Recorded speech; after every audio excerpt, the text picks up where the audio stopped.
Okay, we're good. Alhamdulillah. So I bear witness I bear witness that there is no God that there is no God but God, but God, and I bear witness and I bear witness that Muhammad that Muhammad is his final messenger is his final messenger and prophet. and prophet. MashaAllah. Takbir. Allah. Allahu Akbar. Welcome. Welcome.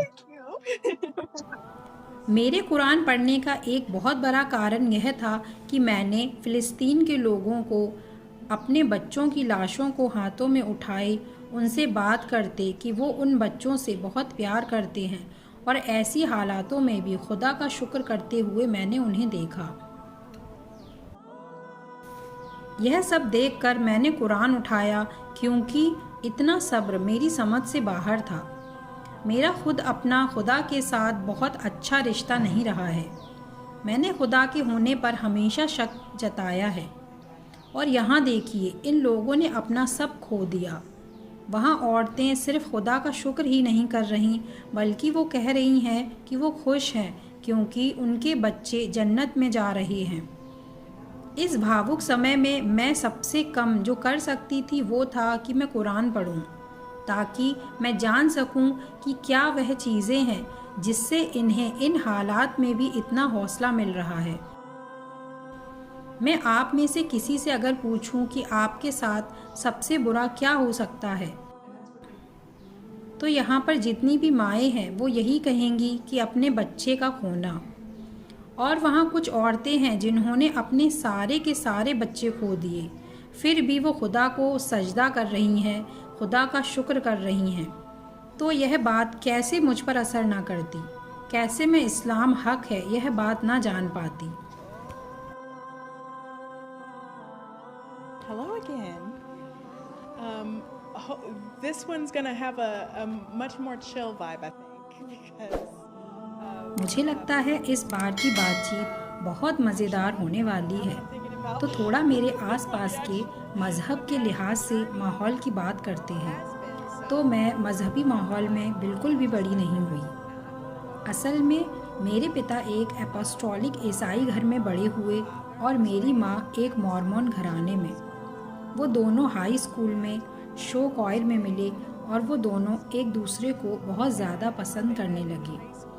पर मेरी माँ ने कहा कि वह Mormon समुदाय से बाहर किसी से शादी नहीं कर सकती, तो इसलिए मेरे पिता ने अपना मज़हब मॉर्मोनिज़्म में तब्दील कर लिया ताकि वह मेरी माँ से शादी कर सके। वह बहुत मुख्तलिफ समय था या शायद नहीं, मतलब मैं कहूँगी कि शायद समय सही था पर मेरे ख्याल से चर्च के हिसाब से थोड़ा वक्त अलग था। और आप लोगों में से जो लोग नहीं जानते उन्हें मैं बताना चाहूँगी कि मैं एक बायरेशियल हूँ, यानी मेरे पिता ब्लैक रेस से ताल्लुक़ रखते थे और मेरी माँ वाइट रेस से। यह बातें 80 दशक के शुरू की बातें हैं और इंडियाना की हैं। शादी के बाद मेरे माता पिता ने चर्च से बेताल्लुकी इख्तियार करने का फ़ैसला किया। अगर आप थोड़ा बहुत भी मॉर्मन मज़हब के बारे में जानते हो तो उनके अनुसार मेरे माता पिता जहन्नुम में जाएंगे क्योंकि उन्होंने समुदाय से बाहर शादी की थी। मेरे माता पिता ने यह फ़ैसला बहुत हल्के में नहीं किया बल्कि बहुत सोचने के बाद उन्होंने चर्च से बेताल्लुकी इख्तियार करने का फ़ैसला किया था। उनका मानना था कि वो अपने बच्चों को एक खुशनुमा और प्यार से भरे माहौल में बड़ा करना चाहते थे और वो चाहते थे कि उनके बच्चों में मज़हब को लेकर जिज्ञासा हो और आखिर में वो खुद अपने मज़हब के मुतालिक फ़ैसला करें। तो इसलिए उन्होंने हम बच्चों की बिना किसी मज़हब को मानते हुए परवरिश की। और हमेशा यह सवाल मुझसे पूछा जाता है कि तुम्हारे नज़रिए में क्या यह फ़ैसला तुम्हारे लिए अच्छा था या फिर बुरा। जब तुम बुरे वक्त से गुजरती हो तो क्या तुम्हें लगता है कि मज़हब में होने से तुम्हें आसानी होती या फिर मज़हब में होने से और ज़्यादा दिक्कत होती? और हमेशा मेरा जवाब रहता है कि यह जैसे होना था यह वैसे ही हुआ, क्योंकि बिना किसी मज़हब को मानते हुए बड़ा होने से मुझे यह फ़ायदा हुआ कि इस बात ने मुझे इस्लाम को बिल्कुल निष्पक्ष होकर परखने का मौका दिया और मैं इस्लाम में आने का फ़ैसला कर पाई और मैं इस्लाम को बहुत सख्ती से फॉलो कर पाई बिना यह सोचे कि मैं वापस कभी भी इससे पलटूंगी। और मेरा मानना है मैं किसी मज़हब में रहते हुए अगर इस्लाम को अपनाती तो यह मेरे लिए बहुत मुश्किल होता, क्योंकि तब मैं शायद दोनों मज़हबों की तुलना किया करती, जबकि मैंने जब कुरान निष्पक्ष होकर पढ़ा और कुरान को मैंने अपने हिसाब से परखा, यानी जैसे मैं साइंस से बहुत ज़्यादा मुतासिर थी तो मैंने कुरान को साइंस, हिस्ट्री और उनके जैसी और चीज़ों से मैं परख पाई। मेरे दोस्त जब मुझसे पूछते हैं कि मजहबी लिहाज से मेरा अकीदा क्या था इस्लाम में आने से पहले, तो मैं कहती हूँ कि मैं ओमनिस्ट थी। जो लोग नहीं जानते उनके लिए ओमनिस्ट यानी ऐसा अकीदा रखना कि धरती पर जितने भी मजहब हैं उन सब में जो असल में पूरा सच है उसका थोड़ा थोड़ा हिस्सा मौजूद है, पर कोई भी मज़हब ऐसा नहीं जिसमें पूरा सच हो। मैं कहूँगी कि कुरान पढ़ते वक्त बहुत से वाक़ये ऐसे आए जिन्हें मैं आहा पल कहूँगी और जिनकी वजह से मैं इस्लाम में आई। मैंने कुरान को इस्लाम कबूल करने से कुछ सप्ताह पहले ही पढ़ना शुरू किया था। पहली चीज़ जो मैंने पढ़ी या पहली बात जिसने मुझे जगाया वह थी कि कुरान में दूसरे और मज़हबों के होने का इनकार नहीं है। बाकी सभी दूसरे मज़हबों में अमूमन यह कहा जाता है कि सब मज़हबों की बातों को फेंक दो, वह सब झूठ है और बस यही एक हक मज़हब है। पर दूसरी तरफ इस्लाम में बताया गया कि और मज़हबों में भी कुछ सच है, पर उनमें तब्दीलियाँ या मिलावट कर दी गई है वक्त के साथ। यह मेरे लिए सेंस में आने वाली बात थी, क्योंकि इस्लाम में आने से पहले अगर मैं किसी से भी मज़हब के मुतालिक बात या बहस करती तो वो इस बात का सिरे से इनकार कर देते कि उनके मज़हब की किताबों से छेड़खानी की गई है या उन्हें बदला गया है। इस्लाम में आने से पहले यह मेरे लिए बहुत निराशा वाली बात थी कि मैं किसी से डिबेट नहीं कर पाती थी। किसी ने तो मुझसे यह तक कहा कि वह शैतान है जिसने पिछले समय में जाकर मजहबी किताबों में कुछ तब्दीलियां कर दी हैं, पर अब जो किताब में लिखा है वह ही सच है। मैं यहाँ किसी मज़हब को कमतर नहीं दिखाना चाहती, बल्कि मैंने सभी मज़हबों की किताबों को पढ़ा और सब में कुछ सच पाया। जब आप बहुत मज़हबों को एक साथ पढ़ते हैं तब आपको एहसास होता है कि खुदा बताना चाहते हैं कि मैं यहाँ हूँ, पर उन्हें दबा दिया जाता है। एक ख़ास बात, नंबर 7 मैंने जितनी भी मजहबी किताबें पढ़ी उन सब में मुझे मिला, हर एक मज़हब में। कुरान में भी नंबर 7 का बहुत बार जिक्र है, जैसे 7 समुंदर, 7 आसमान। यह लगता है बहुत पाक नंबर है और मेरे जैसे स्टूडेंट के लिए जो कि मज़हबों में समानता ढूंढ रही थी, मेरे दिमाग में यह लॉजिक आया कि जहाँ पर सभी मज़हबों की सारी समानताएं मिलती हैं, खुदा वही है। और कुरान पढ़कर मुझे लगा कि यह उन्हीं समानताओं का संदेश देती है कि जब आप इंसानों की सुनोगे तो गलत रास्ते पर चल पड़ोगे और वही हराम का स्रोत है। और यही सब अब हो रहा है कि इंसान अपने शब्द खुदा के शब्द बताकर बोल रहा है। हम देख रहे हैं कि इंसान पूरी की पूरी इंसानियत को ख़त्म कर रहा है और जब उससे पूछो क्यों, तो कहता है कि खुदा ने हमसे इस ज़मीन का वायदा किया है। क्या आपको वाकई लगता है कि खुदा अल्लाह चाहते होंगे कि तुम लोग इस ज़मीन पर बच्चों का कत्ले आम करो, हज़ारों बच्चों का कत्ल करके उस पर कब्ज़ा करो?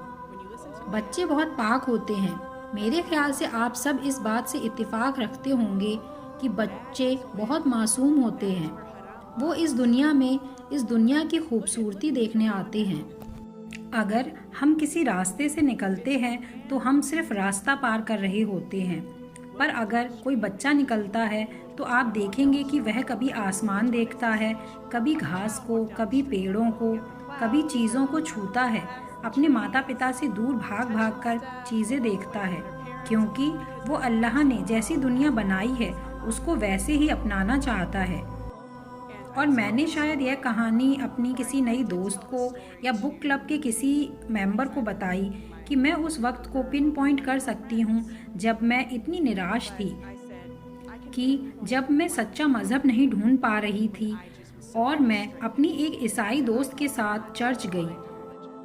वहाँ पर पादरी सबसे किसी मार्च पर जाने की बात कर रहे थे और बोल रहे थे कि वहाँ जाओ, हमारी नई टी शर्ट पहन कर जाओ, उसे पहनो और लोगों को दिखाओ।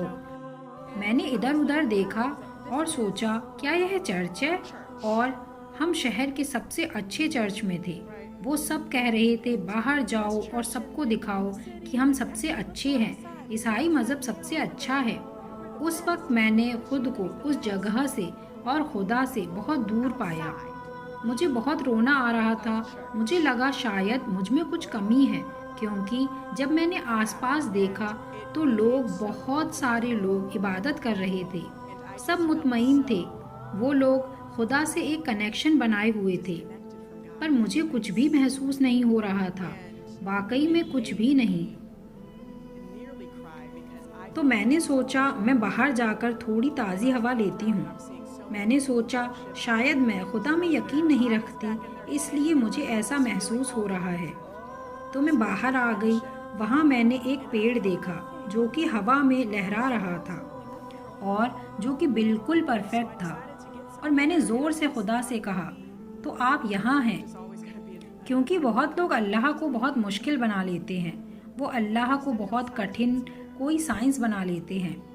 मेरे ख्याल से बहुत से लोग मुझे टिकटॉक पर इसलिए देखते हैं क्योंकि मैं बोलती हूँ कि खुदा बहुत आसान है। आप जो भी प्रकृति में देखते हैं, बाहर पेड़ों को देखिए और बताइए क्या वे परफेक्ट नहीं। कोई पत्ता देख लीजिए और बताइए क्या वे परफेक्टली सिमेट्रिकल या सम्मानित नहीं है। कोई भी फल काटिए और देखिए उसमें एक सा पैटर्न है। हर एक नेचर की चीज़ परफेक्ट है। जिस बात ने मुझे बिल्कुल मजबूर किया कि मैं इस्लाम कबूल करूं, वह थी कि मेरा जो पुख्ता अकीदा था, जो मेरे दिल से बात निकलती थी, वह कुरान से जाकर मिली। मेरा जो कनेक्शन था खुदा से, वह बिल्कुल शीशे जैसा सामान मुझे कुरान में मिला। जब मैंने पहली बार फजर की नमाज पढ़ी तो मैं बहुत एक्साइटेड या बहुत खुश थी। मैं नमाज पढ़ने के लिए उठी। मेरे पास जानमाज नहीं थी, तो मैंने अपनी योगा मैट बिछाई। मैंने वुज़ू किया और मेरे पास जो कंपास था उससे मैंने एक लाइन खींची ताकि मैं काबा शरीफ की तरफ रुख कर सकूं। मैं मैट पर खड़ी हुई, पर मुझे पता ही नहीं था आगे करना क्या है। और मेरे पास एक इस्लामिक ऐप थी जो बता रही थी कि फजर का टाइम धीरे धीरे ख़त्म हो रहा है। मैं मैट पर खड़ी थी और टाइम जा रहा था, पर मुझे पता ही नहीं था करना क्या है। तो मैंने कहा बिस्मिल्लाह, और बस यह थी मेरी पहली फजर की नमाज। फिर मैं अपने रूम में आ गई और मैंने YouTube पर नमाज का तरीका देखा। मैंने कहा मेरा तरीका बिल्कुल इस जैसा नहीं था, पर अभी भी मैं वो कनेक्शन फील नहीं करती क्योंकि यह भाषा यानी अरबी मेरी भाषा नहीं है। मैं इसको बोलते हुए बड़ी नहीं हुई। तो मैं बैठी और मैंने कहा ऐ खुदा, मैं मेगन हूँ, मैं कहाँ जाऊँ और क्या करूँ। तो मेरे अंदर आया कि मैं किचन में जाऊँ और बाहर खिड़की से अपना पसंदीदा पेड़ देखूँ। और मैंने कहा हाँ, तो आप यहाँ हैं। और मैंने अल्लाह को कहते हुए सुना हाँ, मैं यहाँ हूँ। तो मैं आप सबको भी यही कहूँगी कि हम मुसलमान दीन के नाम पर खुद पर बहुत ज़्यादा दबाव डाल लेते हैं, पर अगर आपका अल्लाह से कनेक्शन ही नहीं है तो सब कुछ करने का कोई मतलब नहीं। सबसे पहले आपको अपना अल्लाह से कनेक्शन बनाना है, फिर आप और चीज़ें जैसे अरबी पढ़ना, जितनी भी खूबसूरत चीज़ें हैं वह सब सीख सकते हैं। Thank you.